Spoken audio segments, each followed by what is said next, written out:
नमस्कार दोस्तों, स्वागत है आप सभी का। दोस्तों, लंबे समय के बाद खंडवा से अकोला के आमान परिवर्तन में एक सेक्शन पूरा होने वाला है, जो कि है खंडवा से लगा के आमला खुर्द का लगभग 55 किलोमीटर लंबाई का सेक्शन। इस पर लोको ट्रायल के लिए 5 तारीख से लगा के 28 तारीख तक ट्रायल लगातार किए जाने हैं। इसके पश्चात CRS कार्य किया जाएगा, जिसको देखते हुए दक्षिण मध्य रेलवे के द्वारा अन्य मंडलों से सामंजस्य करने के हिसाब से बात की गई थी, लेकिन यह जो बात है केवल बात तक ही सीमित रह गई। वजह हम आपको आगे बताएंगे। बात करते हैं सबसे पहले दिन 100 की स्पीड से गुड्स लोको इंजन चलाया गया। इटारसी शेड का यह इंजन था 12834। 100 किलोमीटर प्रति घंटे की रफ्तार से यह ट्रैक पर दौड़ाया गया। आप सभी जानते हैं, पूर्व में एक बार जो टाकाली स्टेशन है इसके पास में ट्रैक धंसने से बड़ा नाम खराब हुआ था निर्माण विभाग का।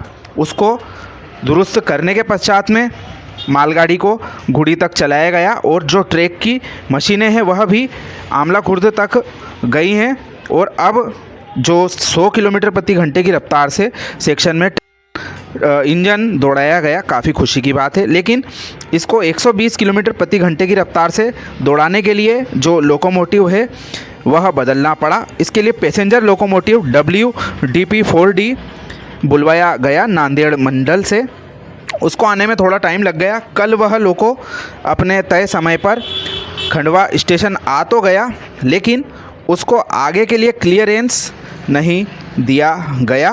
इस वजह से कल की तारीख में वह ट्रायल नहीं हो पाया। आप सभी जानते हैं, खंडवा से आगे मथेला जो स्टेशन है वह पश्चिम मध्य रेलवे में आता है। वहाँ से खंडवा स्टेशन के प्लेटफॉर्म नंबर 5 यानी कि आमला खुर्द जाने वाले सेक्शन के लिए बाईपास केबिन होकर खंडवा स्टेशन आना पड़ता है। खंडवा बाईपास केबिन आता है पश्चिम रेलवे में और हमारा खंडवा स्टेशन का प्लेटफॉर्म नंबर 5 आता है दक्षिण मध्य रेलवे की सीमा में। परंतु जो क्षेत्राधिकार है वह इस ट्रायल के लिए आड़े आ गया और 40238 WDP4D कृष्ण राजापुरम का जो लोकोमोटिव था वह प्लेटफार्म नंबर 3 पर ही खड़ा रह गया और क्लियरेंस ना मिलने की वजह से यह ट्रायल कल नहीं हो पाया। और आज की क्या स्थिति है वह अभी तक क्लियर नहीं हो पाई है। हम संपर्क करने की कोशिश कर रहे हैं जानकारों से, इस बारे में जानकारी निकलकर सामने आ जाएगी। परंतु जो बात है वह सीधे तौर पर यही है, हम समय समय पर इस बारे में आप सभी को जानकारी देते आ रहे हैं। कड़े शब्दों का हम प्रयोग करते हैं कि जो मंडल है आखिरकार एक दूसरे से सामंजस्य क्यों नहीं बैठा पा रहे हैं। रेलवे संरक्षा से जुड़ा हुआ यह इतना महत्वपूर्ण मुद्दा है। इस मामले में रेलवे बोर्ड को हमने PMPG पोर्टल के माध्यम से शिकायत कर दी है और उस शिकायत में साफ तौर पर उल्लेख किया है कि इन मंडलों को आपस में सामंजस्य बिठाना पड़ेगा और जो भी इसके लिए जिम्मेदार अधिकारी रहते हैं उन पर कार्यवाही की जाना चाहिए, क्योंकि यह जो आमान परिवर्तन कार्य है यह PM फास्ट ट्रैक प्रोजेक्ट में शामिल है और इसकी निगरानी ऊपर से की जा रही है। फिर भी जो हमारे विभिन्न मंडलों के अधिकारी हैं, हम किसी एक की गलती नहीं बता रहे हैं यहाँ पर, और हमें यह भी नहीं पता है सीधे तौर पर कि इसके लिए कौन जिम्मेदार है। परंतु जैसा कि मीडिया में खबरें चल रही हैं तो हम मान सकते हैं कि इन तीनों मंडल जो भी आते हैं इनके बीच में आपस में पटरी नहीं बैठ पा रही है, लेकिन उससे नुकसान तो जनता का ही होगा।